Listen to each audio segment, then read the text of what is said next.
चलिए प्यारे बच्चों, आज के क्लास को स्टार्ट करते हैं। और जो हमारा 5वां चैप्टर है एनसीईआरटी का जीवन की मौलिक इकाई, इस चैप्टर को पढ़ते हैं। और आज के इस वीडियो में हम जो है कोशिका को पढ़ेंगे। सबसे पहले जानते हैं आखिर ये कोशिका होता क्या है। क्या किसी चिड़िया का नाम है, किसी हाथी का नाम है, किसी भैंस का नाम है, किसी आदमी का नाम है?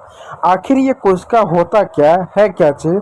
क्या आपने कभी सोचा है जो हमारा इंसानों का जो शरीर होता है, जो इंसान होते हैं, जो गाय होते हैं, जो भैंस होते हैं, जितने भी कीड़े मकोड़े होते हैं, जितना भी पेड़ पौधा हो गया, आखिर ये बना किससे होता है? जैसे इंसान का देखो शरीर है, कभी सोचे हो कि हमारा जो हाथ हो गया, हमारा पाँव हो गया, हमारा पेट हो गया, तो आखिर ये बना किससे होता है? ये या आम का पेड़ किससे बना होता है, उसका जो फल है किससे बना होता है? ये सारे जो चीज़ें होती है ना, वो कोशिका से बने होती है।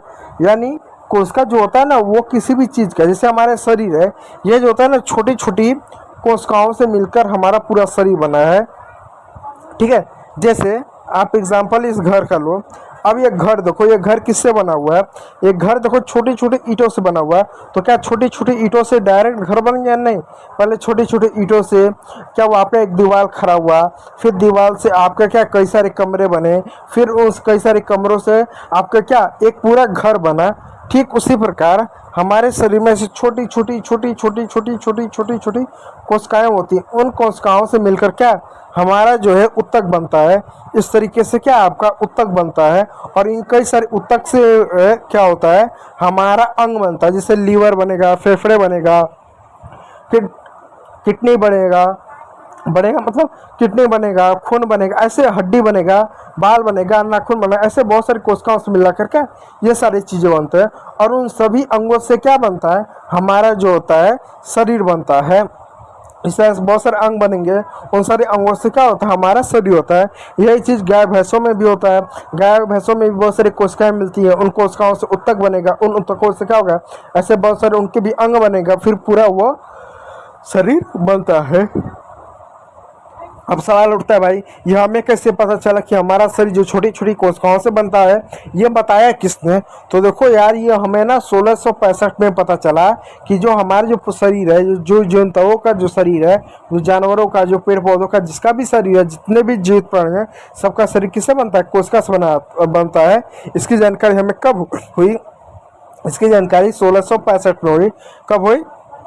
1665 में हुई। और किसके द्वारा हुई? रॉबर्ट हुक के द्वारा हुई। क्योंकि रॉबर्ट हुक एक तरह के वैज्ञानिक थे जिन्होंने ये बताया कि इंसानों का जो शरीर है वो कोशिकाओं से मिलकर बना है। तो 1665 में रॉबर्ट हुक ने कार की पतली काट पर क्या किया? 1665 में रॉबर्ट हुक ने क्या किया? सूक्ष्मदर्शी, क्या सूक्ष्मदर्शी से उन्होंने देखा, यानी स्वयं निर्मित सूक्ष्मदर्शी से उन्होंने क्या किया था? 1665 में क्या किया था? कोशिका की खोज किया था। तो जो रॉबर्ट हुक थे उन्होंने क्या किया था? 1665 में एक माइक्रोस्कोप बताया था, मतलब उन्होंने खुद एक माइक्रोस्कोप को क्या किया था? उन्होंने बनाया था। अब जब उन्होंने माइक्रोस्कोप बनाया था तो उनको लगा यार माइक्रोस्कोप तो बन गया, अब चलो कुछ देखते हैं। तो वो जंगल चले गए और जंगल से उन्होंने क्या किया था? एक कारक नाम का एक पेड़ था। क्या था? एक पेड़ था। जैसे आम का पेड़ होता है, नीम का पेड़ होता है, पीपल का पेड़ होता है, वैसे कारक नाम का एक पेड़ होता है। उस पेड़ को उन्होंने क्या किया था? पतली छाल को उन्होंने उठा लाया और माइक्रोस्कोप से उन्होंने देखा। जब देखा तो उनको क्या इस तरह की संरचना दिखी, इस तरह के क्या उनको संरचना देखने को मिली। इस तरीके से उनको क्या संरचना देखने को मिली, इस तरह की संरचना देखने को मिली। जो इस तरह की उनको संरचना दिखी, उनको कुछ मधुमक्खी के छत्ते जैसे दिखी, मधुमक्खी के छत्ते जैसे संरचना उनको दिखी। रॉबर्ट हुक ने इसको कोष्ठ नाम दिया। कोष्ठ शब्द होता है, कोष्ठ नाम दिया। क्या नाम दिया? कोष्ठ नाम दिया, जो लैटिन भाषा का एक शब्द है जिसका मतलब होता है छोटा कमरा। क्या मतलब होता है इसका? मतलब छोटा कमरा। उन्होंने उस कोष्ठ को कोशिका कहा। ठीक है, तो स्वयं निर्मित सूक्ष्मदर्शी देखा, उसमें मधुमक्खी के छत्ते जैसे छोटे छोटे प्रकोष्ठ पाए गए। क्या पाए? प्रकोष्ठ पाए गए, जिसको रॉबर्ट हुक ने क्या कहा? उन्होंने इन्हें कोशिका यानी सेल नाम दिया। जो लैटिन शब्द है, इसका अर्थ होता है छोटा कमरा। इसका अर्थ क्या होता है? छोटा कमरा, यानी कोशिका का मतलब होता है छोटा कमरा। ये घटना विज्ञान में, इतिहास में बहुत महत्वपूर्ण माने थे, क्योंकि ये जो घटना हुई, जो कोशिका का खोज हुआ, उससे चल के धीरे धीरे विज्ञान में और रिसर्च बढ़ता गया और हमारा क्या विज्ञान आज बहुत ज़्यादा एडवांस हुआ, बहुत ज़्यादा तरक्की किया, इसलिए इस घटना को बहुत महत्वपूर्ण माना जाता है। इस वजह से आपको इसको पढ़ना पड़ता है। ठीक है, तो उम्मीद करूंगा कोर्स का क्या होता है और रॉबर्ट हुक कौन थे ये आपको समझ में होगा। तो वीडियो यदि अच्छा लगा तो लाइक कर दीजिएगा, चैनल पर न तो सब्सक्राइब जरूर कर लीजिएगा। वीडियो देखने के लिए बहुत बहुत धन्यवाद।